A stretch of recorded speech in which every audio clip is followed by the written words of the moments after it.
What do you say about looking ahead and what kind of challenges do you see with this heavy schedule? Well, I mean, I think we want to challenge our club. I think that's part of coaching at Clemson University, and it's part of the selling point that we sell to every kid that we recruit to come to Clemson is we're going to play the the best there is out there. We play in the ACC and play South Carolina. You look at our non-conference series and you look at our midweek games. I mean, we want to challenge our club. We want our club to be prepared when they get to ACC play, and as the season goes on, we want to make sure that our guys have seen everything that they're going to see from a quality competitive standpoint, as the season progresses, and we're ready.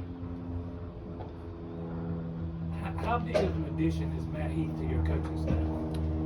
I mean, you can't put a value on it.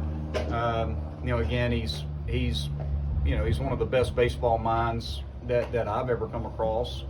I've worked with him, hand in hand for many years at Charleston, and he does a very good job of trying to assist us as coaches with some of the decisions that we have to make.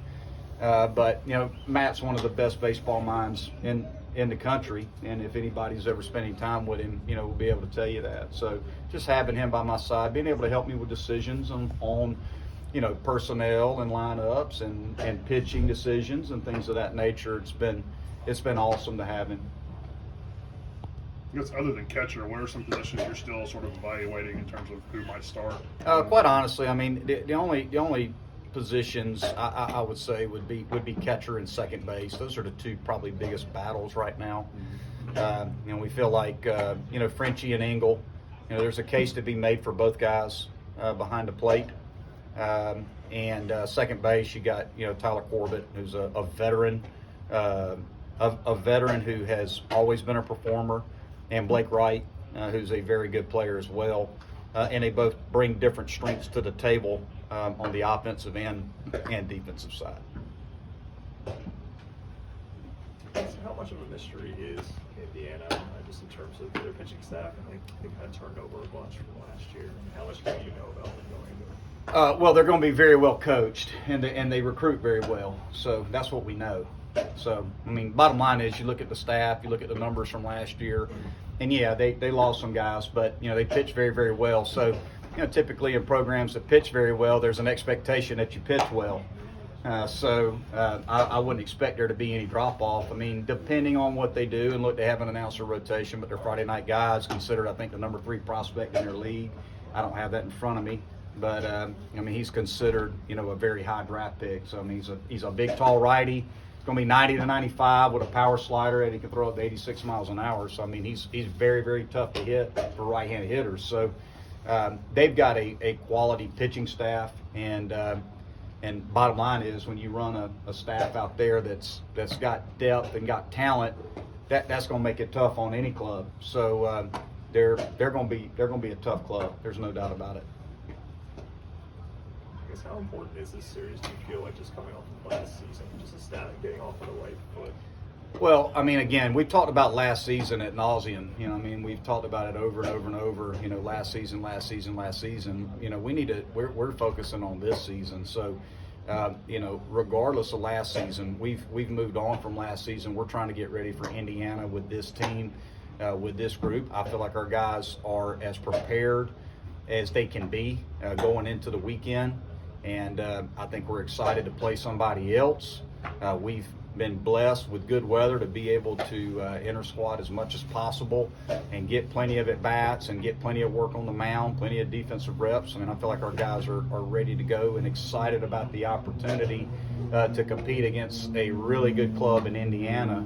And look, it's always, everybody knows, that bitter taste in your mouth from last year. I don't mean to just, push it to the side. We all know that. But it's not something that we talk about, that we've talked about that again a lot.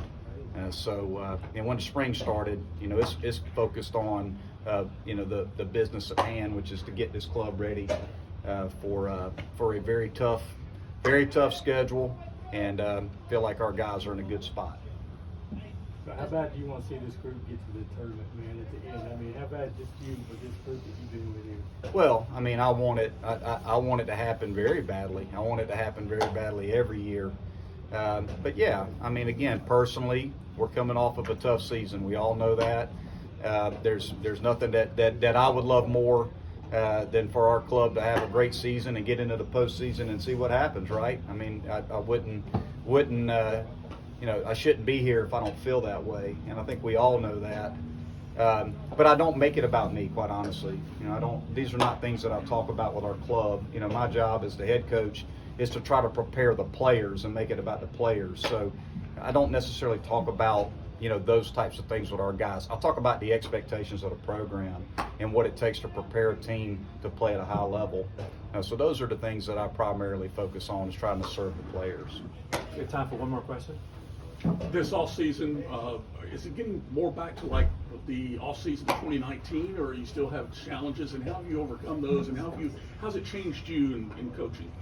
That's a good question. I think that look, we all experienced a COVID season in 2020 where we played 17 games, and then again in the 21 season there was a lot of challenges just in regards to use of facilities and social distancing and testing and COVID and all of that. And knock on wood, we feel like it's getting better, right? And we hope that it continues to get better. I think the most exciting thing about it is we're going to have a great crowd here.